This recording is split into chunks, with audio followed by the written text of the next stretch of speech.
নবীকে কটাক্ষ করে আসলে মূলত তারা ভারতবর্ষ জুড়ে যুদ্ধের দামামা বাজাতে চায়। আমরা ভারতের মুসলমান দেশকে অভয় দিতে চাই, তাদেরকে সহমর্মিতা জানিয়ে বলতে চাই, যদি নরেন্দ্র মোদীরা হিন্দুত্ববাদ প্রতিষ্ঠার জন্য আমার নবীকে বারবার আঘাত করতে চায়, আমরা এই উপমহাদেশের প্রায় 100 কোটি মুসলমান ভারতকে খান খান করার জন্য যা করতে হয় তাই করব। আমরা ভোগ বিলাসিতা ধসে পড়বে, পুঁজিবাদীদের দেশে আরেক দেশ থেকে সম্পদ লুটপাট করে বেগম পাড়া করবার কোনো সুযোগ থাকবে না। পুঁজিবাদী দেশগুলোর কর্ণধাররাও মুসলমানদের কাছে জবাবদিহিতার কাঠগড়ায় দাঁড়িয়ে যেতে বাধ্য হবে। আমি ডক্টর ইউনূস সাহেবকে অ্যাড্রেস করে বলি, আপনার বাংলাদেশের অর্থনীতির গতি দেখেন, প্রবৃদ্ধির তুলনা করেন ইমারতে ইসলামিয়ার অর্থ ব্যবস্থার সঙ্গে। মাথা হেঁট হয়ে আসবে, লজ্জায় মাথা নিচু হয়ে আসবে আপনাদের। আজ ইমারতে ইসলামিয়া সারা পৃথিবীতে অর্থনৈতিক প্রবৃদ্ধির রোল মডেল হিসেবে সারা দুনিয়ার সামনে আদর্শ স্থাপন করেছে, এবং এটা হয়েছে শুধুমাত্র মুহাম্মদ আরবি সাল্লাল্লাহু আলাইহি ওয়াসাল্লাম প্রণীত অর্থনীতির নীতিগুলো অনুসরণ করার বদৌলতে। এবং এটা সম্ভব হয়েছে মোল্লাদের মাধ্যমেই, আলেম সমাজের মাধ্যমেই, যারা মাদ্রাসা পড়ুয়া তাদের মাধ্যমেই। মনে রাখবেন, আমরা যদি কথা বলা শুরু করি, বাংলাদেশে আমাদেরকে মোকাবেলা করা এতটা সহজ হবে না। আমরা যতটা সহজে আল্লাহর দ্বীনের জন্য রক্ত দিতে পারি, আর কেউ এতটা সহজে রক্ত দিতে পারে না। রক্ত দিয়ে শাপলা চত্বর রঞ্জিত করেছি, আমরা রক্ত দিয়ে হাটহাজারী রঞ্জিত করেছি, আমরা রক্ত দিয়ে শহীদ বাড়িয়ে তৈরি করেছি। টেকনাফ থেকে তেতুলিয়া আমরা যে পরিমাণ রক্ত দিয়েছি, ফ্যাসিবাদের মোকাবেলায় আর কেউ এতটা রক্ত দেয় না। আমার জন্য একটি বিষয় নির্ধারণ করা হয়েছে, সেই বিষয়ে যদিও দীর্ঘ আলোচনা করার এখন অবকাশ নেই। সুষম অর্থনীতি প্রণয়নে মুহাম্মদুর রাসূলুল্লাহ সাল্লাল্লাহু আলাইহি ওয়াসাল্লামের অবদান, এই ক্ষেত্রে আমি দুটি উদ্ধৃতি উপস্থাপন করছি। রাসূল সাল্লাল্লাহু আলাইহি ওয়াসাল্লাম যে অর্থ ব্যবস্থা বিশ্ব মানবতার কল্যাণে প্রবর্তন করেছিলেন, শুধু প্রবর্তন না, প্রতিষ্ঠিত করেছিলেন, তার অন্যতম মৌলিক দুটি নীতিমালা ছিল, কাইলা ইয়াকুনা দুলাতাম বাইনাল আগনিয়াই মিনকুম, সম্পদ যেন সমাজের কোন নির্দিষ্ট একটি শ্রেণীর হাতে কুক্ষিগত না হয়ে যায়। এটা ছিল রাসূল সাল্লাল্লাহু আলাইহি ওয়াসাল্লামের পূর্ণ অর্থ ব্যবস্থার মৌলিক একটি নীতিমালা। সম্পদ কোন একটা বিশেষ শ্রেণীর কাছে বৈধভাবেও কুক্ষিগত হতে পারবে না। অবৈধভাবে দুর্নীতির মাধ্যমে, ঘুষখোরি, সুদখোরির মাধ্যমে, অথবা সম্পদ পাচারের মাধ্যমে, এর মাধ্যমে সম্পদ কুক্ষিগত করার তো প্রশ্নই আসে না। যে রাষ্ট্র ব্যবস্থায় আল্লাহ রাসূল সাল্লাল্লাহু আলাইহি ওয়াসাল্লাম প্রণীত অর্থ ব্যবস্থা কার্যকর হবে, সেই রাষ্ট্র ব্যবস্থা ধনী থেকে দরিদ্র পর্যন্ত প্রতিটি মানুষ যার যার নিত্য প্রয়োজন পূরণ করার প্রয়োজনীয় অর্থের সরবরাহ তার কাছ পর্যন্ত পৌঁছে যাবে অর্থ ব্যবস্থার স্বাভাবিক গতিতে।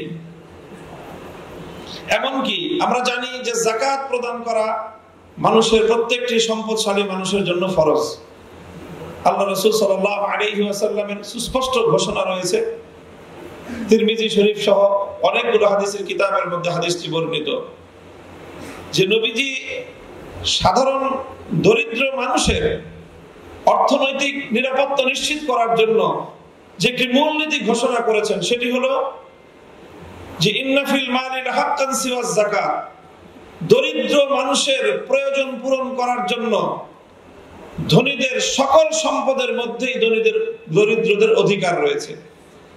দরিদ্র কোনো মানুষ যদি তার জীবন মরণের সংকট দেখা দেয়, তার জীবন বাঁচানোর প্রশ্ন চলে আসে, তার সন্তানের জীবন বাঁচানোর প্রশ্ন চলে আসে, তাহলে ধনী শুধুমাত্র যাকাত দিয়ে ক্ষান্ত থাকতে পারবে না, বরং এলাকার ধনীদের সকল সম্পত্তিগুলো দরিদ্রদের জীবন বাঁচানো পরিমাণ প্রয়োজন পূরণ করার জন্য সকল সম্পদ প্রয়োজনে বাজেয়াপ্ত হয়ে সকল দরিদ্রের মধ্যে বণ্টিত হবে। ইসলাম প্রদত্ত এই অর্থ ব্যবস্থা, রাহমাতুল লিল আলামিন সাল্লাল্লাহু আলাইহি ওয়াসাল্লাম প্রণীত অর্থ বন্টনের এই নীতি যদি আজকের এই পৃথিবীতে বাস্তবায়িত হতো, তাহলে এই পৃথিবীর কোন জায়গায় একজন দরিদ্র মানুষও অনাহারে অর্থাহারে দিনাতিপাত করতো না। কাজেই আজ এই যে অর্থ ব্যবস্থা নিয়ে পৃথিবীতে এখন যে পুঁজিবাদী অর্থ ব্যবস্থার যে পশ্চিমা সভ্যতার কাছে আজকে আমরা পৃথিবীবাসী, গোটা দুনিয়া আজ তাদের হাতে জিম্মি। এজন্যই তারা সমাজ থেকে রাসূল সাল্লাল্লাহু আলাইহি ওয়াসাল্লামের আদর্শের কার্যকারিতাকে বিনষ্ট করতে চায়। এজন্যই, কারণ পশ্চিমা সমাজ ব্যবস্থার সকল অন্যায় এবং অবিচারের মূল হলো তাদের পুঁজিবাদ। সারা পৃথিবী থেকে অল্প কিছু মানুষের কাছে সম্পদ কুক্ষিগত করে রেখে সেই সম্পদ সীমাহীনভাবে ভোগ বিলাসিতায় মত্ত হওয়াটাই পশ্চিমা সভ্যতার মূল কথা। এজন্যই তারা আল্লাহ রাসূল সাল্লাল্লাহু আলাইহি ওয়াসাল্লামের জীবন আদর্শকে ভয় পায়। এজন্যই তারা মুসলিম সমাজকে আল্লাহর নবীর জীবন চরিত্র থেকে দূরে সরিয়ে দিতে চায়। কারণ মুসলমানরা যদি সোচ্চার হয়ে ওঠে, আল্লাহর নবীর প্রণীত অর্থ ব্যবস্থা যদি এই পৃথিবীতে বাস্তবায়ন করার জন্য মুসলমানরা সোচ্চার হয়, তাহলে পুঁজিবাদ ধসে পড়বে, পুঁজিবাদীদের এই ভোগ বিলাসিতা ধসে পড়বে। পুঁজিবাদীদের দেশে আরেক দেশ থেকে সম্পদ লুটপাট করে বেগম পালা করবার কোনো সুযোগ থাকবে না। পুঁজিবাদী দেশগুলোর কর্ণধাররাও মুসলমানদের কাছে জবাবদিহিতার কাঠগড়ায় দাঁড়িয়ে যেতে বাধ্য হবে। এজন্যই তারা রাসূল সাল্লাল্লাহু আলাইহি ওয়াসাল্লামের সিরাতকে মুসলিম সমাজ থেকেও বিদায় করে দেওয়ার সব ধরনের আয়োজন করছে। এই পরিপ্রেক্ষিতে আমাদের ঐতিহাসিক দায়িত্ব এবং কর্তব্য এসে দাঁড়ায় যে আমরা তারা যেটা চাচ্ছে তাদের প্রতি কোন ধরনের ভয় ভীতি আমাদের অন্তরের মধ্যে রাখা চলবে না। পশ্চিমা সভ্যতা, ইউরোপ এবং আমেরিকার যে ভীতি এবং তাদের যে রোগ, তাদের প্রতি যে একটি আমাদের অন্তরের মধ্যে একটি হীনমন্যতা রয়েছে, মুসলিম জাতিকে আজকে এই হীনমন্যতা থেকে বেরিয়ে আসতে হবে। তাকিয়ে দেখো, আমাদেরকে অনেকে বলে যে আপনাদের কাছে আজকের আধুনিক এই পৃথিবীতে আপনাদের কাছে বাস্তবায়ন করার মতো কি অর্থ ব্যবস্থা আছে? এতদিন পর্যন্ত আমরা তাত্ত্বিক কথা বলতাম, এখন বলবো তাকায় দেখো, ইমারতে ইসলামিয়া মোল্লারা পরিচালনা করছে, দেওবন্দি উলামায়ে কেরাম পরিচালনা করছে। সেখানকার এই মাদ্রাসার হুজুর এবং শিক্ষকরাই ইমারতে ইসলামিয়ার টপ টু বটম গোটা প্রশাসন সবকিছু তারা পরিচালনা করছে। তোমাদের মতো এত ডক্টর সেখানে নাই। তাকায় দেখো আজকে তোমার বাংলাদেশের, আমি ডক্টর ইউনূস সাহেবকে অ্যাড্রেস করে বলি, আপনার বাংলাদেশের অর্থনীতির গতি দেখেন, প্রবৃদ্ধির তুলনা করেন ইমারতে ইসলামিয়ার অর্থ ব্যবস্থার সঙ্গে। মাথা হেট হয়ে আসবে, লজ্জায় মাথা নিচু হয়ে আসবে আপনাদের। আজ ইমারতে ইসলামিয়া সারা পৃথিবীতে অর্থনৈতিক প্রবৃদ্ধির রোল মডেল হিসেবে সারা দুনিয়ার সামনে আদর্শ স্থাপন করেছে, এবং এটা হয়েছে শুধুমাত্র মুহাম্মদ আরবি সাল্লাল্লাহু আলাইহি ওয়াসাল্লাম প্রণীত অর্থনীতির নীতিগুলো অনুসরণ করার বদৌলতে। এবং এটা সম্ভব হয়েছে মোল্লাদের মাধ্যমেই, আলেম সমাজের মাধ্যমেই, যারা মাদ্রাসা পড়ুয়া তাদের মাধ্যমেই। হীনমন্যতার কোনো কারণ নাই।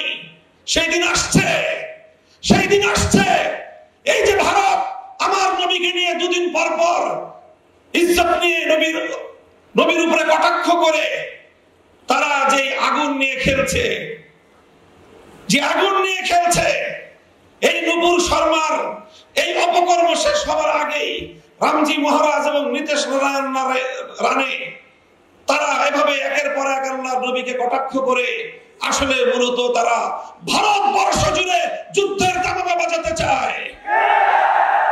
ওরা আমাদেরকে উস্কানি দিচ্ছে, যদি মুসলমান তোমরা তোমাদের নবীকে ভালোবেসে থাকো তাহলে আসো, তোমাদের সঙ্গে আমরা যুদ্ধ করব, তোমাদের সঙ্গে আমরা লড়াই করব। আলহামদুলিল্লাহ, আমাদের স্বাধীন ভারতের বাইরে, ইন্ডিয়ার বাইরে অন্য স্বাধীন মুসলিম দেশগুলোর কথা তো পরে, খোদ ভারতে মুম্বাই অভিমুখে লাখো নবী প্রেমিক জনতার লং মার্চ আজকে গোটা ভারতকে থরথর করে কাঁপিয়ে দিয়েছে। আমরা ভারতের মুসলমান দেশকে অভয় দিতে চাই, তাদেরকে সহমর্মিতা জানিয়ে বলতে চাই, যদি নরেন্দ্র মোদীরা হিন্দুত্ববাদ প্রতিষ্ঠার জন্য হিন্দুত্ববাদ প্রতিষ্ঠার জন্য আমার নবীকে বারবার আঘাত করতে চায়, আমরা এই উপমহাদেশের প্রায় 100 কোটি মুসলমান ভারতকে খান খান করার জন্য যা করতে হয় তাই করবো আমরা।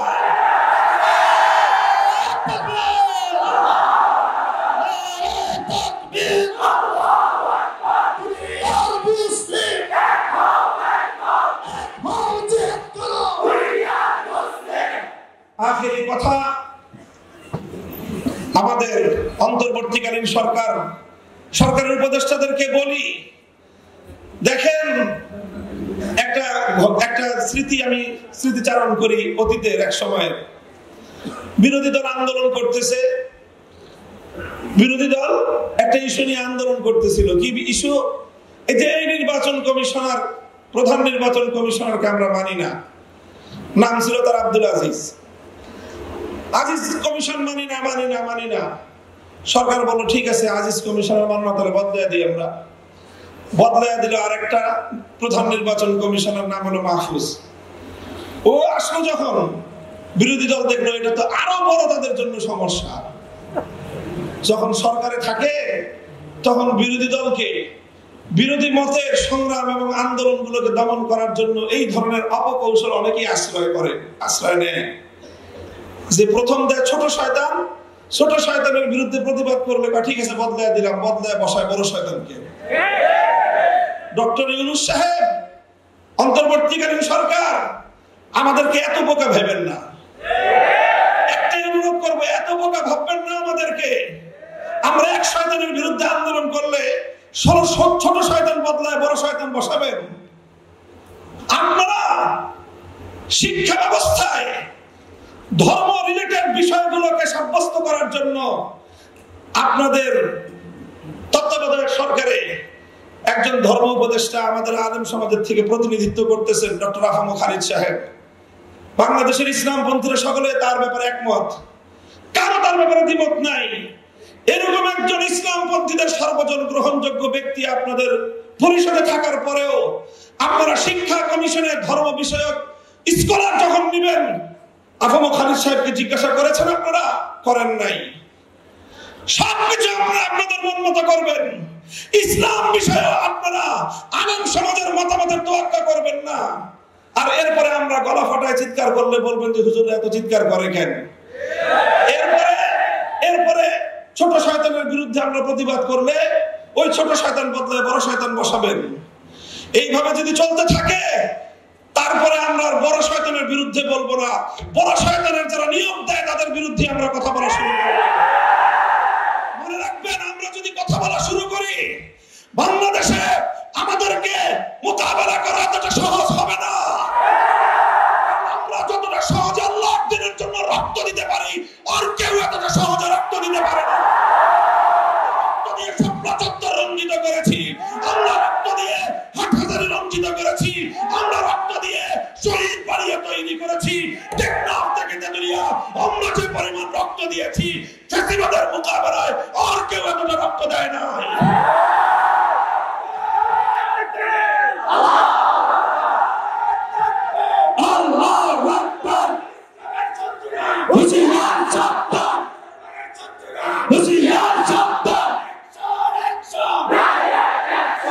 ইসলাম কেন্দ্রিক সমস্যাগুলো সমাধানের জন্য যদি রক্ত দেওয়াই হয় একমাত্র পথ, মনে রাখবেন আমাদের কাছে এত রক্ত আছে, রক্ত নিয়ে আপনাদের পিপাসা নিবারণ হবে না। আমরা বহু রক্ত দিতে পারবো, আপনারা সে রক্ত পান করে শেষ করতে পারবেন না। নবীর ইজ্জত, ইসলামের গৌরব, ইসলামের মর্যাদা আমাদের কাছে এতটাই মূল্যবান, আমি এবং আমার সন্তানরা সহ আমরা রক্ত দিতে প্রস্তুত, ইসলামের প্রশ্নে আপোষ করতে প্রস্তুত না।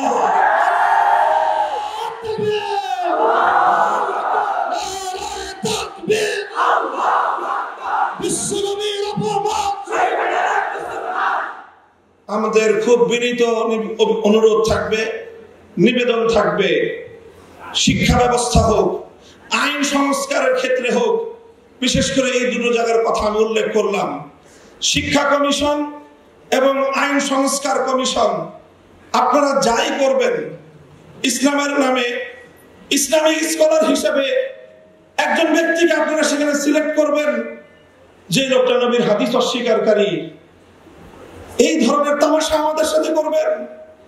আপনারা কি মনে করতেছেন যে তামাশা করে আমাদেরকে আপনারা লাজবাব করে দিবেন?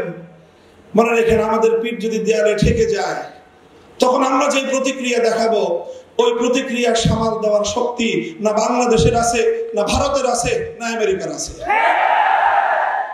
কারণ আমরা জীবন মৃত্যুর পরোয়া করি না যখন আমার নবীর ইজ্জত এবং আমার নবীর আনিত দ্বীন ইসলামের স্বার্থের প্রশ্ন এসে দাঁড়ায়। আবার আপনাদেরকে খুব শান্ত নম্র ভাষায় পরামর্শ দিচ্ছি, ধর্ম রিলেটেড যে কোনো সমস্যাগুলোর সমাধান আপনাদের মন মতো করলে হবে না। আপনাদের মাঝে আমাদের প্রতিনিধি আফম খালিদ হোসেন সাহেব আছেন, ওনার কাছ থেকে প্রত্যেকটি ধর্মীয় বিষয়ে পরামর্শ নিয়ে আলেম সমাজ রয়েছে, হেফাজতে ইসলাম রয়েছে, অন্যান্য ইসলামিক মহলগুলো রয়েছে, তাদের কাছ থেকে জিজ্ঞাসা করেন। আহলে হাদিসরা আছেন, এদেশে সুন্নিরা আছেন, দেওবন্দিরা আছেন, আমরা সকলে ইসলামের মৌলিক প্রশ্নে কিন্তু একমত। এই অজুহাত দেখাতে পারবেন না যে হুজুর এতে 14 রকম কথা বলে। হাদিস ইনকারের বিষয়ে আমাদের সকলের বক্তব্য এক। আপনারা যে আইনগুলো সংস্কার করেছেন, সেই আইনগুলো সংস্কারের প্রস্তাবনার বিরুদ্ধে সমস্ত হুজুররা একমত। কাজেই খুব বিনীত অনুরোধ করে বলতেছি, আমরা অনেক দিন ধরে আন্দোলন করে জেল খেটে রক্ত দিয়ে ক্লান্ত, আমাদেরকে খুব তাড়াতাড়ি আবার মাঠে নামতে বাধ্য করেন না। আপনারাও ভালো থাকেন, আমাদেরকেও কিছুদিন বিশ্রাম নিতে দেন। যদি আমাদেরকে বিশ্রাম দিতে আপনাদের খুব খারাপ লাগে, তাহলে ইনশাআল্লাহ শাপলা চত্বরে আমি আপনাদেরকে দাওয়াত দিয়ে